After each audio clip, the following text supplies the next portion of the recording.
Well, guys, it's summertime, and summertime means watermelon. And I've had a lot of requests for watermelon rind preserves. Well, I put it off because I hadn't bought a watermelon yet.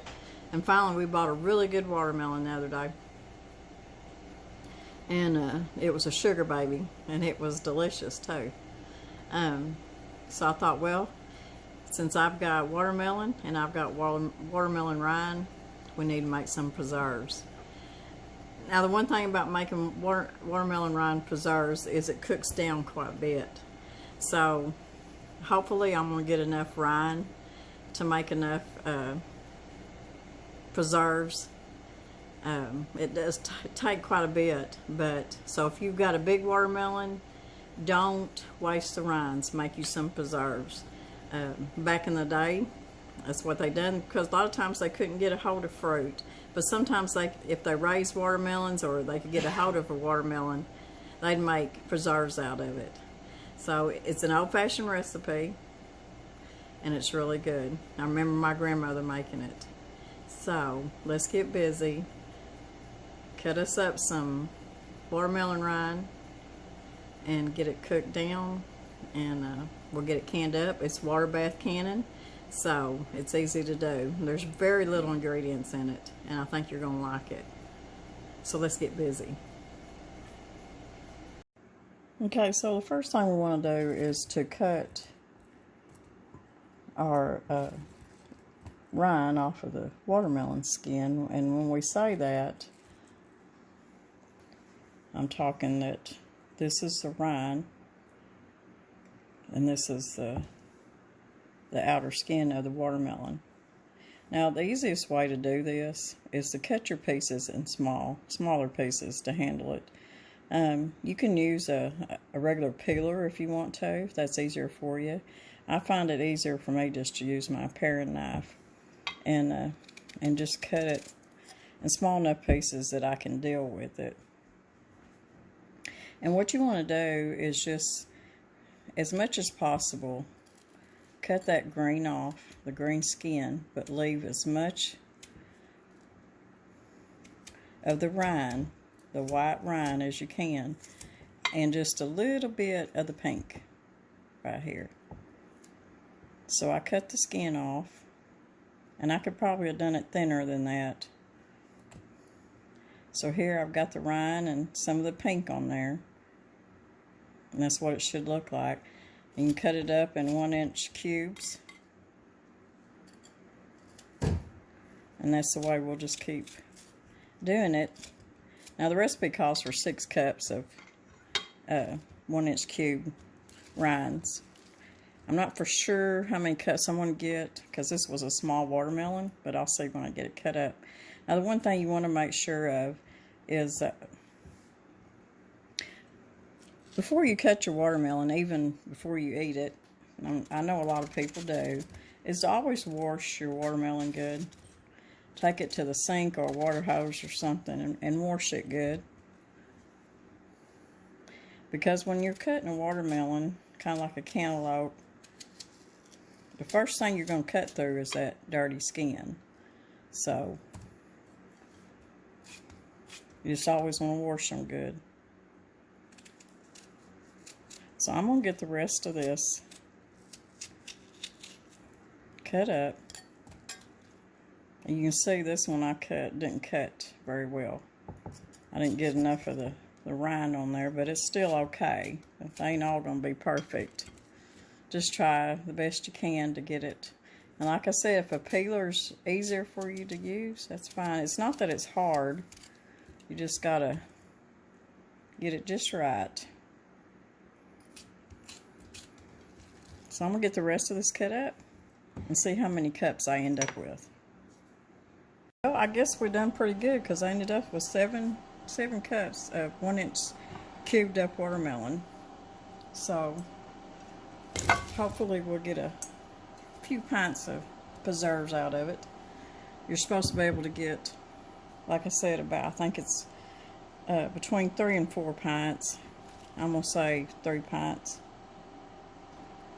So we got it cut up, and now all we got to do is pour our sugar over it, and it calls for 4.5 cups.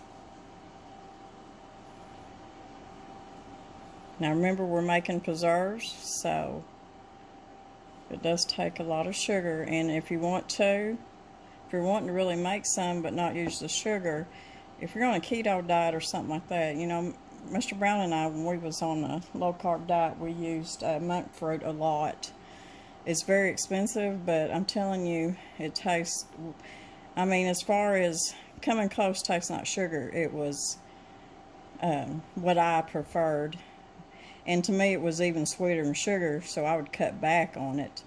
But you can use some stevia or something like that, and just, I don't really know the amount of stevia you would need to put in it. I don't know the ratio of sugar to stevia, but people that use it would know that. But I would say you could use it in this recipe. So I'm going to stir this up a little bit.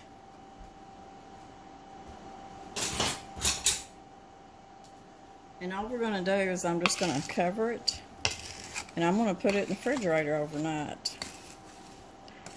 And it's going to sit in there and macerate all this sugar and the rind and everything. It's probably going to make some juice, and it smells really good. Now,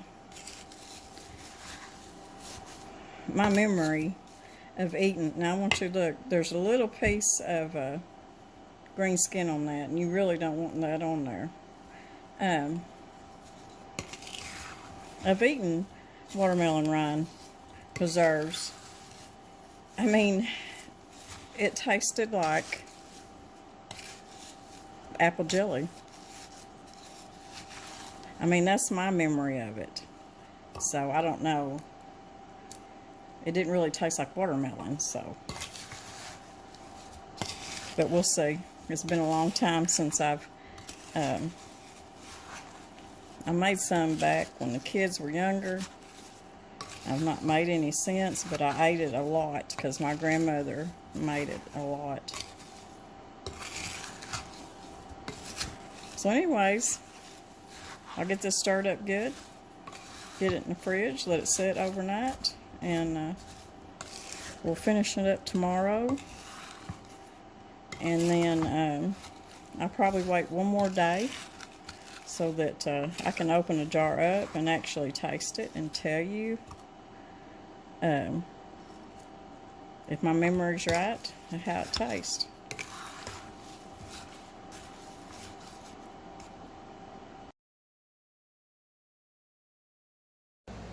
Okay, it's time to get our watermelon rinds in our pot. So we're just going to pour them in there with all that good juice.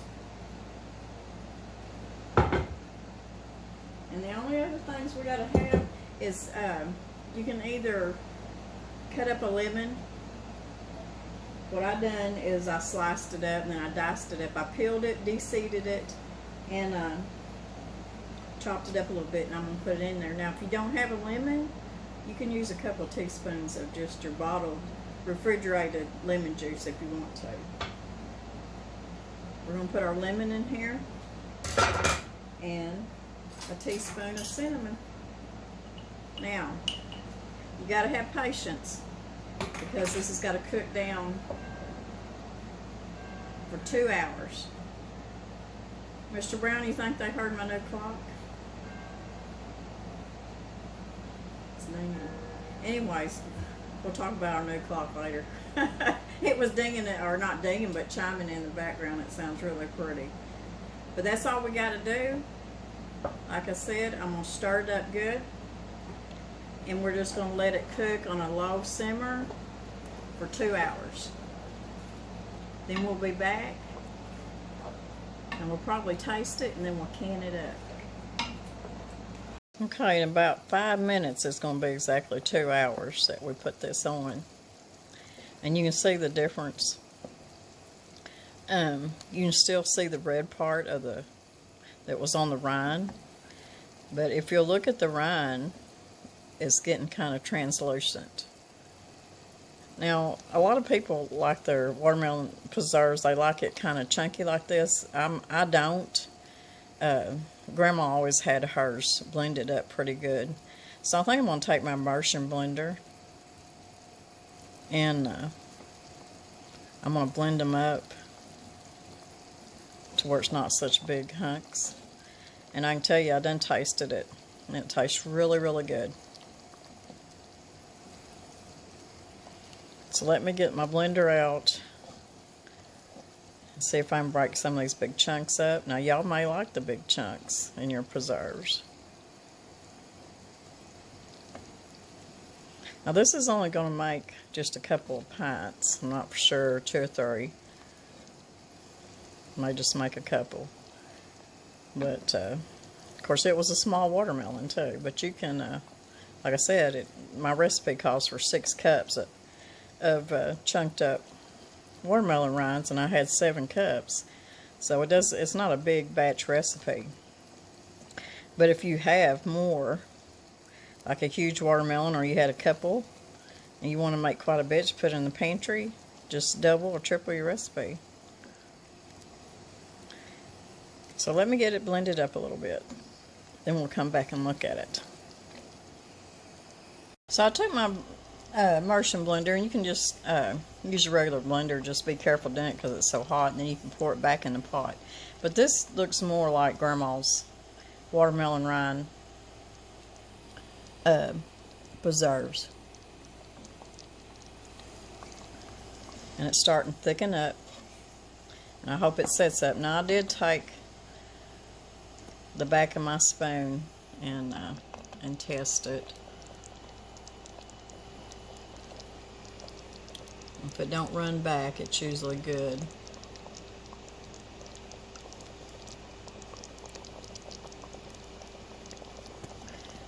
But it's still got about 5 more minutes, 4 more minutes. So I'm going to let it cook just a little bit longer before I can it up.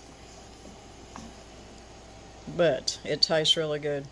It's, I don't know, it kind of reminds you of apple butter, apple jelly, because it's got that cinnamon in it.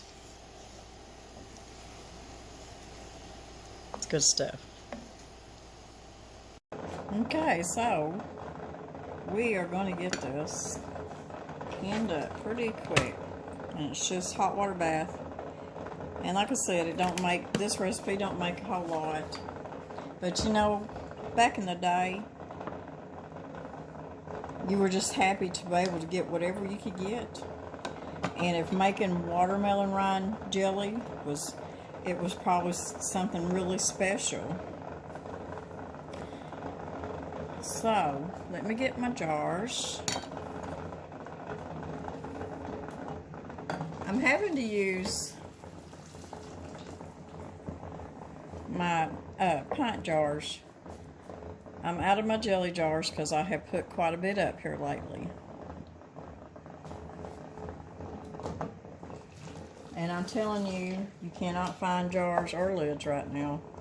Thank goodness that I had a lot put back. But still, I mean, I've had people ask me, Lori, have you seen jars anywhere? And I'm like, no. No, no, no. No lids, nothing. Now, I did go to the Mennonite store. Oh, it's probably been several weekends ago. And I didn't even go in there for that purpose. But I asked Irvin, I said, Irvin, you don't happen to have any cannon lids? And he said, Lori, he said, I sure do. He said, there's a couple of packs left on the shelf. And buddy, I went and grabbed them. And what they do is they buy their cannon lids in bulk, and they just kind of bag them up. So, okay, we're going to get our watermelon rind preserves in here. Now, if you don't think that it's going to set up for you, put your little pectin in there. But it should cook up and settle down as much sugar that's in it. And that's what I want to tell y'all too. This is pretty sweet. And next time I do it, I'm going to cut back probably about a cup of sugar. And I don't know if it's because we have cut back on our sugar enough that things just really seem sweet to us. I mean, it's good, but it is really sweet. And it's what I remember when I say that it kind of reminds you of between apple, I don't know, kind of like between apple and maybe pear preserves. Pretty close. I gotta try to get all this out of here. I think I may have put too much in this one. I'm gonna have to take some out and share it. Let me get the rest of my preserves out and get it in my jar.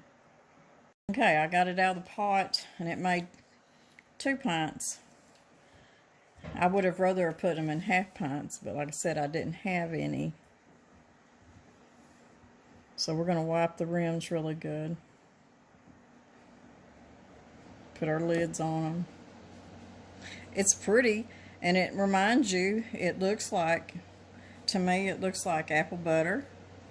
But like I said earlier, a lot of people leave their watermelon rind preserves in big old chunks. But Grandma she didn't do it that way, so. And this is the way I remember it.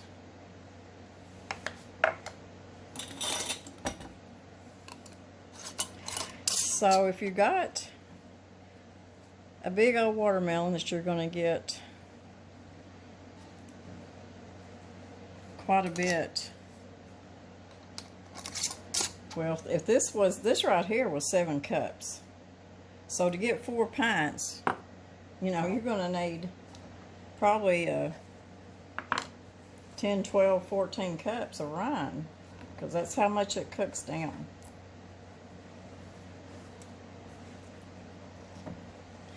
You didn't have to debubble it.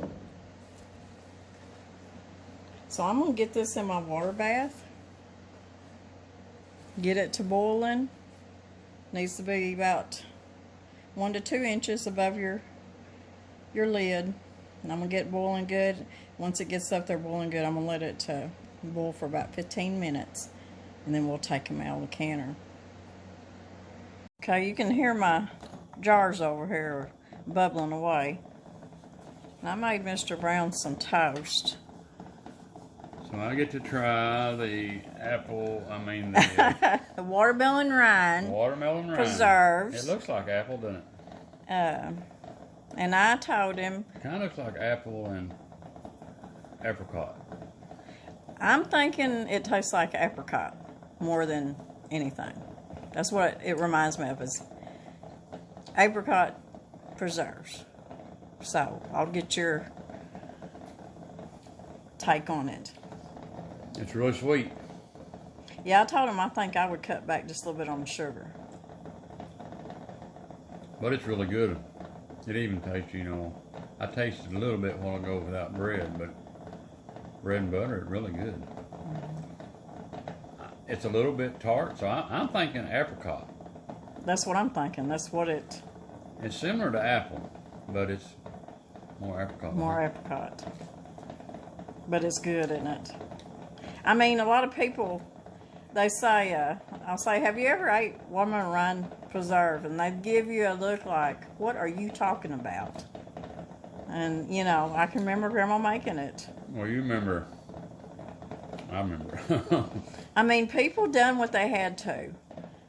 It makes you wonder, who was the person that first done it, that boiled up that watermelon rind and made preserves out of it?